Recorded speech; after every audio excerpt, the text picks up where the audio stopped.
Field trip, napakasaya talaga mag-field trip. Ako, pinaka-paborito kong memory yan nung elementary ako at nung high school.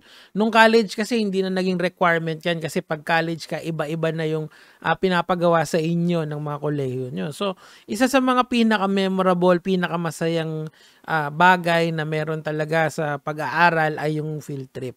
Now, mga kamatis, mga kaibigan, paano kung sabihin ko sa inyo na merong isang kolehiyo, college, hindi elementary, hindi high school, ang nagpapa-field trip. And etong field trip na to ay naging isang trahedya. Not just once, but twice. Simulan natin ng storya ng Bestling College. Noong high school ako, mga kamatis, mga kaibigan, pag nakakita ako ng ganitong quality photo sa Friendster nun, nalulupitan na ako Parang astig ang ganda ng quality. Parang hyper na sa akin yan. Pero habang tumatagal, habang tumatanda, yung ganitong itsura ng photo, parang old school na yan Kasi nga, ang dami ng improvement sa technology natin in such a way na yung mga ganito is a thing of the past. Old school na talaga sila. Alam niyo yun, para kayong tumitingin ng litrato ng 1970s. Ganun na yung feeling niya sa akin ngayon. Pero paano kung sabihin ko sa inyo, mga kamatis, mga kaibigan, na itong photo na to is very priceless.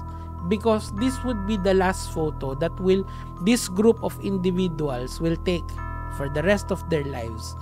Because ito pong tinakikita natin ngayon ay ito po yung tinatawag nating Magnetic Hill, the bus tragedy of Tanay Rizal. Okay, ang nangyari po ito noong February 21, 2017, and guess who kung sino yung kolehiyo na involved dito? You guessed it right, ang Bestling College po ulit, at ang trahedya na to ay galing ulit sa isang field trip. Nakakalungkot, mga kamatis, mga kaibigan, siguro naging mga viewers natin tong mga isa dito naging loyal viewer natin or isang basher natin, pero doesn't matter. Because we will never know, because this will be the last photo that they will ever take. Pasintabi lang po doon sa mga mga kumakain at nanonood ngayon, dahil papakita ko lang po sa inyo yung trahedya. Hanggang dyan na lang po tayo kasi yung iba po talaga medyo gruesome na talaga.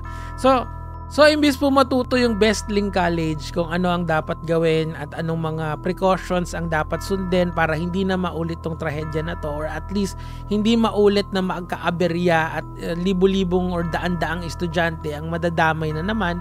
Well, lo and behold, after ilang taon ng pananahimik, nagkaroon na naman sila ng field trip ngayong January 2025, and meron na namang trahedyang nangyari sa eskwela na to. Yun ang iimbestigahan natin for today's video. Yung unang nakita nyo is just a gruesome context of what is to come. So ito po yung simula nung field trip nila. Makikita po natin na may pila ng bus dito. Ito pong pila ng bus na to ay dadalhin ang mga estudyante doon sa paroroonan, doon sa pag-i-enjoy nila. Panoorin natin ng konti. Okay, ulitin natin sa simula. Kasi kita mo, ang saya-saya pa nila nung simula. Ayan, no, yung mga young adults na tinatawag natin. And papunta na sila dun sa field trip nila. Ayun, 'di ba? Napakaganda ng tanawin. Okay? And ang dami nila. Parang hindi ba pwedeng, alam mo, ang isang problema diyan, ang magiging problema diyan talaga, kung merong isang problema lang. Isang bus ang naiwan, dalawang bus ang naiwan, magiging problema 'yan kasi you are handling a massive crowd. Okay, so crowd control talaga is the key. Now, ako po ay dating nagturo. Isa sa tinuturo sa amin ay yung classroom management na tinatawag. Pero yung classroom management na yon, usually meron kayong classroom size na i-handle. Dito kasi I'm not sure kung yung mga teachers are well equipped with this kind of crowd. Kasi hindi na classroom management yan, crowd control na yung kailangan dyan. So mukha namang masaya. According to some students po, mga kamatis, mga kaibigan, ito pong field trip na to ay required. Okay, mandatory po. According to some student, dun po sa pagbabasa ko sa comment section. Pero i-confirm nyo na lang po kung tama or mali ako kasi hindi ko pa naman nakukuha yung side ng Bestlink. And sa ngayon kasi mabilis ang balita. Panoorin natin to Sound sa utak ko paano makasurvive sa araw na to.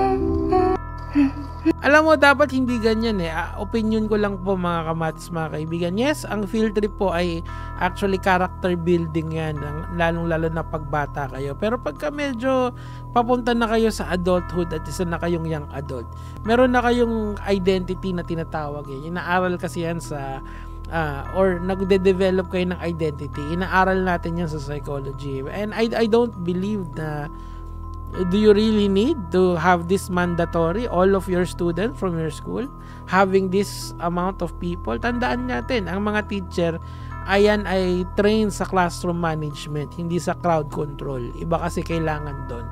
Anyway, so, tuloy natin yung storya. So masaya naman sila nung simula. Ito, nakikita nyo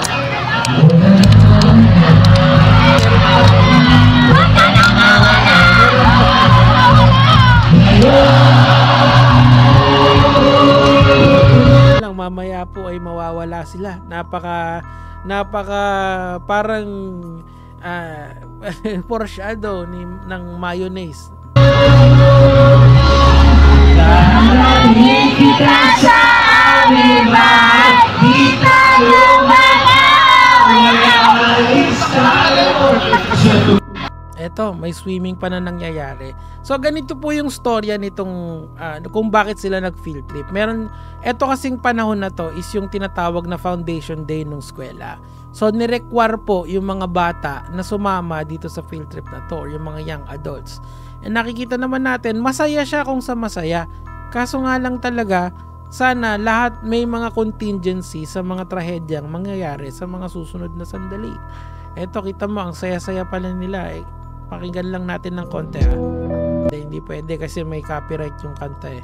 So ayan, ito yung mga criminology student, and meron din mga estudyanteng maglalangoy-langoy dito, and matatagpuan lahat to sa TikTok. Natin tong video na to. Overheat yan ah. Uy! Overheat yan.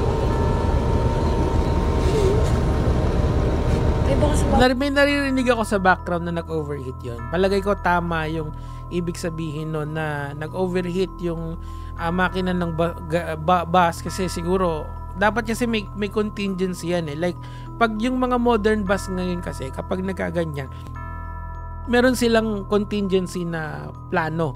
May contingency plan sila. Mukhang dito kasi with housing a lot of children or young adults, ganito pa yung nangyari. Pagpatuloy natin para lang makita nyo yung pagdadaanan nila. Simula pa lang yan. Oh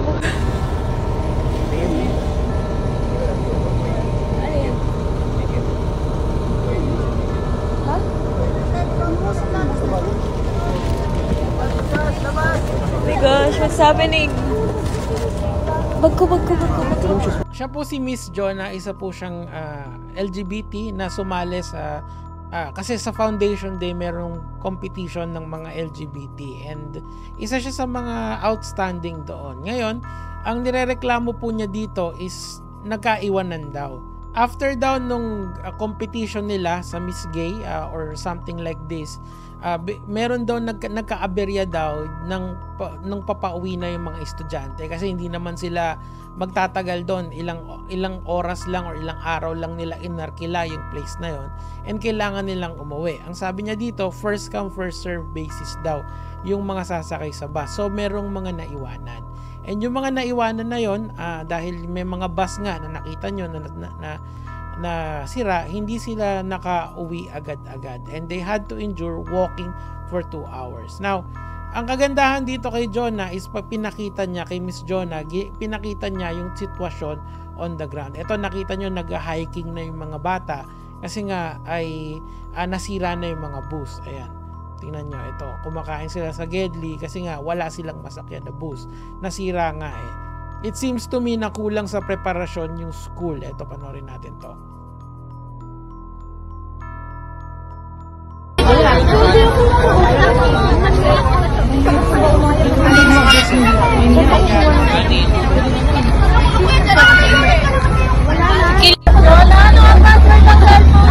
Ito pa.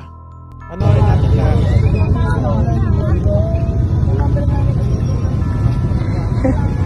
Bakit parang nahihiya sila mag-video? Ano ba? Pinipigilan ba sila nung ito? Ito na yung naglalakad. Punyeta. Ano experience mo?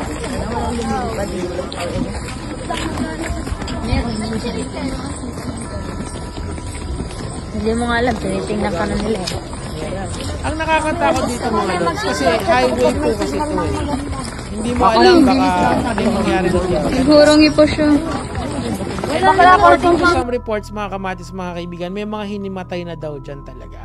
Kasi nga hindi kaya, of course galing kayo sa foundation day, ubos energy nyo, tapos maglalakad pa kayo pa uwi ng 2 oras.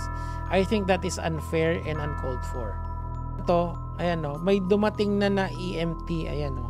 Panoorin natin. Kasi nga may mga hinimatay na daw. Kasi hindi na kaya talaga.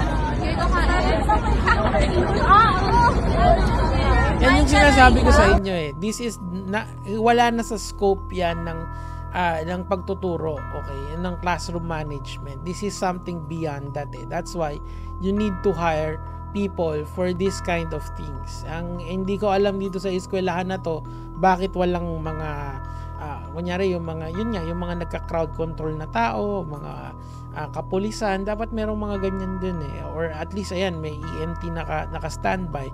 Kasi from what I understand dito sa comments, this EMT did not come from the school, it's from the LGU. Tuloy natin. Okay lang, be. Beulam, be. Beulam, abi.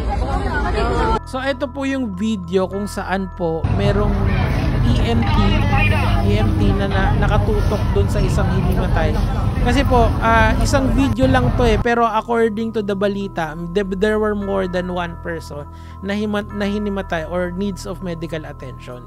Ang point po dito kasi, buti na lang hindi siya naging full-scale tragedy na may nabawian na naman ng buhay katulad nung 2017. Pero ang problema kasi dito, bakit po kasi parang kulang sila sa mga marshals, kulang sila sa mga emergency respondent, kasi itong Philippine Red Cross na to, palagay ko galing sa LGU yan eh, or galing yan sa malapit na Red Cross na tumulong dito sa mga kabataan na to eh. Ang mahirap kasi, alam nyo, wala naman akong problema sa mga field trip na ganyan. Okay yan, hindi ako kokontra dyan eh. Kaso yung problema kasi, ginawa nilang requirement dahil nga foundation day nung school at mukhang ginagawa nila to yearly na nga siguro nilang ginagawa. Bakit hindi pa nila gawin ng maayos para walang insidente na ganito? Kasi isang insidente lang na ganyan yung kailangan mo, tapos baka sa susunod meron na talagang mangyari na naman yung nangyari sa 2017. So yun lang naman yung sa akin for today mga kamatis, mga kaibigan. Shout out po sa lahat ng Bestlink College students. Sana po ay nakauwi kayo ng matiwasay. Gege mga lods.